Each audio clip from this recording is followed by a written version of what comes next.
ஓசூரில் தமிழ்நாடு அரசின் மினி பேருந்திற்கான புதிய விரிவான திட்டத்தின் கீழ் 12 புதிய மினி பேருந்துகள் துவக்கம். மாவட்ட ஆட்சியர், எம்எல்ஏ, மேயர் பங்கேற்பு. தமிழ்நாடு அரசு வெளியிட்ட மினி பேருந்துக்கான புதிய விரிவான திட்டம் 2024 இன் கீழ் பொதுமக்களின் நலன் கருதி அதிக குடும்பங்களை கொண்ட கிராமங்கள், குக்கிராமங்கள், குடியிருப்புகளில் உள்ள பொதுமக்களுக்கு பேருந்து வசதி இணைக்கப்படாமல் இருப்பதை உறுதி செய்து தமிழ்நாடு முழுவதும் பேருந்து வசதி இல்லாத அனைத்து பகுதிகளுக்கும் தனியார் மினி பேருந்து இயக்க அனுமதி வழங்கப்பட்டு வருகிறது.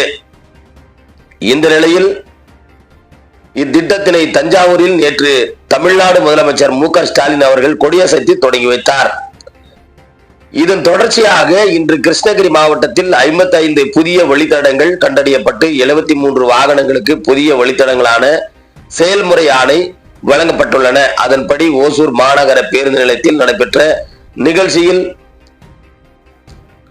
தயார் நிலையில் உள்ள ஓசூர் வட்டார போக்குவரத்து அலுவலகத்தில் 12 வழித்தடங்களுக்கான புதிய அனுமதி சீட்டும், கிருஷ்ணகிரி வட்டார போக்குவரத்து அலுவலகத்தில் ஒரு வழித்தடத்திற்கான புதிய அனுமதி சீட்டும் மற்றும் பழைய மினி பேருந்து திட்டத்தில் இருந்து புதிய திட்டத்திற்கு மாற்றம் செய்யப்படும் 15 வழித்தடங்களுக்கான அனுமதி சீட்டும் வழங்கப்பட்டு மினி பேருந்துகள் கொடியசைத்து தொடங்கி வைக்கப்பட்டது.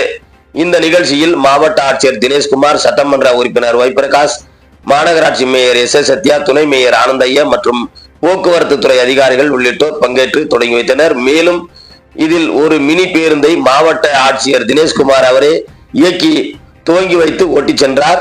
இதன் காரணமாக 220 கிராமங்கள் பயன்பெறுவதுடன் 110 கிலோமீட்டர் சாலைகள் பேருந்து வசதி பெறும் என்றும் இதனை பொதுமக்கள் பயன்படுத்திக் கொள்ள வேண்டும் என்றும் மாவட்ட ஆட்சியர் கேட்டுக்கொண்டார். நிகழ்வின் போது ஓசூர் மாநகர சுகாதார குழு தலைவர் என்.எஸ். மாதேஸ்வரன், இலக்கிய அணி மாவட்ட அமைப்பாளர் சக்திவேல், 14வது வார்டு மாமன்ற உறுப்பினர் வெங்கடேஷ், சிறுபான்மையின் நல உரிமை பிரிவு மாவட்ட அமைப்பாளர் விக்ரம் அகமத், சுனந்தா, மினி பஸ் முதலாளிகள் சதாசிவம் உட்பட பொதுமக்கள் என பலர் கலந்து கொண்டனர் என்பது குறிப்பிடத்தக்கது. ஓசூரில் இருந்து செய்தியாளர் செல்வமுடன் ராமச்சந்திரன்.